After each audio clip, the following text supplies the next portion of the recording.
지금 국민의힘 안에는 이미 공개적으로도 어차피 탄핵은 인용되는 걸로 가니까 현실을 인정하고 조기 대선을 준비해야지, 지금 탄핵 결과가 나올 때까지 아무것도 안 하고 있다가 탄핵 결과 나와서 조기 대선 준비하기에는 2달 만에 시간이 너무 짧아서 패배할 것 아니냐, 이런 이야기를 하면서 이 대선 주자들도 슬금슬금 움직여야 된다, 그렇게 이제 약을 파는 사람들이 생기고 있습니다. 지난주까지만 해도 차마 이런 말을 하지 못하다가 이번 주에 갑자기 탄핵이 빨리 인용으로 결론이 날 것이라는 이야기가 곳곳에서 나오고 있어요.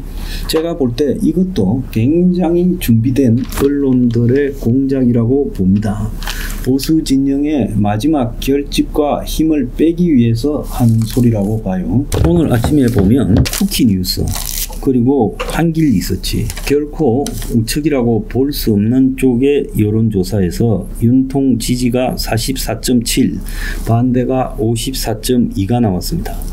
자, 쿠키 한길리서치 여기에서 44.7이 나왔다면 윤통의 좀 우호적인 조사에서 51이 나왔다는 것도 사실일 거고, 실제 윤통 지지가 거의 절반에 가고 있다는 걸 입증하는 겁니다. 어제 국회에서는 권성동이가 권력 분산형 분권적 개헌을 이야기를 했어요. 물론 권성동이 자기 여당 대표의 국회 연설에서 절반을 이재명 민주당을 비판했지만 그 말의 성찬일 뿐이고, 그래서 본인도 29번의 연쇄 탄핵, 23번의 특검 발의, 38번의 제2요구권 유도, 이런 셀 수 없는 민주당의 갑질이 있었다고 이야기를 하고 입법 독재라고 해놓고, 그러면서도 분권적 개헌을 갖다가 주장을 했어요. 이대로 가면 다음에 누가 집권해도 총성 없는 내전이 반복되기 때문에 우리 국회의원들이 임기 단축할 각오를 하면서 개헌을 하자, 이렇게 말을 한 거예요. 그러니까 전날 이재명이 민주당 대표 자격으로 국회 연설을 쓸 때 개헌에 관한 말이 한마디도 없었지요.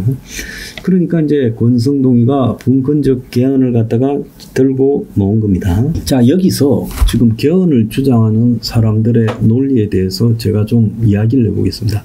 이재명이가 개헌하겠습니까? 지금 거의 다 잡았다고 생각하고 자신의 법적 리스크도 거의 돌파했다라고 말하고 있습니다. 그래서 이런 이재명이가 윤통의 탄핵도 또 임박했다고 보고 있어요. 이런 이재명이가 지금 지가 다 잡은 제왕적 대통령 체제의 권력을 누가 뭘 한다고 내놓겠습니까? 야당 내부에서 비명계들이 비판하고 여당이 비판하더라도 이재명이는 개헌에 응할 생각이 전혀 없고, 이재명이가 응하지 않는 한은 아무리 안 돼도 이재명 패거리가 100명은 훨씬 넘을 거 아닙니까? 개헌이 안 되는 겁니다.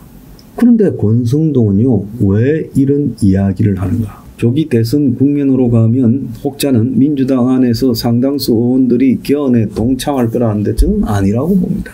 이번에 윤통이 설사 탄핵이 되어도 조기 대선 국면에서 개헌 합의가 돼서 우원식이가 개헌을 던지고, 그래서 여야의 개헌 동제 세력이 확보된다 하더라도 그것이 200명이 넘지 못할 거고, 대통령 선거와 개헌을 같이 한다고 하는 것도 지금 문제가 있습니다. 결국 개헌을 하려면 국민 투표를 붙여야 될 건데 여야가 합의되지 않는 개헌이 현실적인 가능성이 있겠냐는 거예요.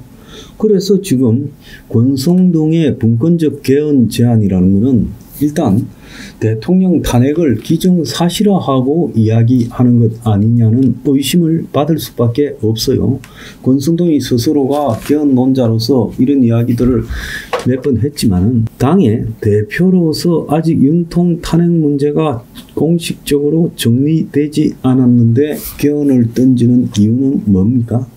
어제 권성동이 본인은 아무리 좋은 뜻으로 개헌 제안을 했다고 해도 받아들이는 보수의 상당수는 이제 윤통은 끝났구나를 국민의힘 지도부조차도 노골적으로 이야기하는구나, 이렇게 지금 해석되지 않겠습니까? 또 더 나아가서 이재명 같은 자와 분권적 개헌을 해서 이기면 좀 많이 먹고 지도 좀 먹고 그 뭐 뽀찌 뜯으려는 겁니까? 무슨 분권적 개헌입니까? 대한민국에서 분권적 개헌을 하다가는 나라가 유지될 것 같습니까? 그래서 보수가 지금 스스로 자신감을 상실하고 현행 대통령제를 조금 보완하는 새로운 대통령제로 개헌을 말해야지 무슨 분권적 개헌이에요? 분권적 개헌이라는 것은 서로 여야가 골고루 나눠 먹자. 그거 아닙니까? 이거는 기득권이에요. 탐욕에 불과한 소리예요. 그래서 권성동이가 어제 개헌을 주장한 부분은 국민의힘 지도부의 속셈을 드러낸 거다. 옛날에 홍준표도 대선 지고 당 대표할 때 개헌으로 몰아갔고 또 황교안도 당시 2020년 총선을 앞두고 총선에 승리하면 개헌하겠다는 헛소리를 하고 김무성이가 좌파단체들과 같이 총선 전에 원포인트 개헌하자고 그렇게 했던 것도 기억납니다. 참으로 비루한 것들이다. 저는 그런 생각을 해요. 지금 최상무기가 마흔여기를 임명할 거라는 이야기가 또 나오고 있어요. 헌재가 곧 마흔역 문제를 지금 최상목 직대가 마흔역 임명을 보류한 것은 위헌이라고 결정을 하면 현재는 거기에 최상목이 따라야 된다고 말하고 있고 혹자는 따를 필요가 없다고 말을 하는데 최상목이 같은 기회주의자가 돌아가는 분위기를 보고 마흔역을 임명할 가능성이 높다라는 이야기가 지금 어제부터 나오고 있어요. 자, 최상목은 선고를 예단할 필요는 없다면서 말을 이렇게 줄이고 있지만은 최상목의 형태로 봤을 때 임명할 것이다. 지난 6일 국회에서 열린 청문회에서 정인으로 나온 최상목이는 마흔역 임명과 관련해서 헌법재판소의 결정을 존중한다는 입장이다라고 언급한 바 있어요. 그러면서 지금이라도 여야가 합의하면 임명하겠다. 그런데 여야 합의보다 최상목이 임명하는 쪽으로 기울어져 있다는 해석이 나오고 있어요. 실제로는 헌재가 위헌 결정을 내리더라도 최상목이가 안 하면 헌재가 최상목에게 강제적으로 제재할 방법은 없다라는 겁니다. 자, 권성동이도 그렇게 똑같이 이야기하면서도 최상목이에게 따로 전화해서 우리 여당의 입장은 당신이 마흔여기를 임명하지 말라는 것이다라고 연락할 그런 계획이 있냐라고 물으니까 공개적으로 이미 여러 차례 말했기 때문에 내가 어떤 말을 하고 있다는 것은 최상목이가 알 거라고 추측한다. 그러니까 그 전달을 안 하겠다는 거죠. 최상목이가 마흔역 임명하지 말라는 말을 안 하겠다는 겁니다. 당연히요. 최상목의 존재는 한덕수 총리의 탄핵부터 시작됐고 한덕수 총리의 탄핵이요 무효가 되면 거기는 이제 의결 종족수와 관련한 중대한 문제가 있고 또 탄핵 사유에서도 문제가 있잖아요. 그렇기 때문에 그것은 탄핵이 아닌 걸로 결정될 가능성이 큰데 그러면 한덕수 총리가 탄핵되지 않았다면 한덕수 총리가 잘못된 국회의 위법적인 탄핵에 의해서 직무가 중지되고 그러니까 최상목이가 그 직무를 대행하면서 지난번에 2명 임명한 거나 또 마흔역을 임명하려고 하는 것은 모두가 원천 무효가 되잖아요. 행위에 있어서.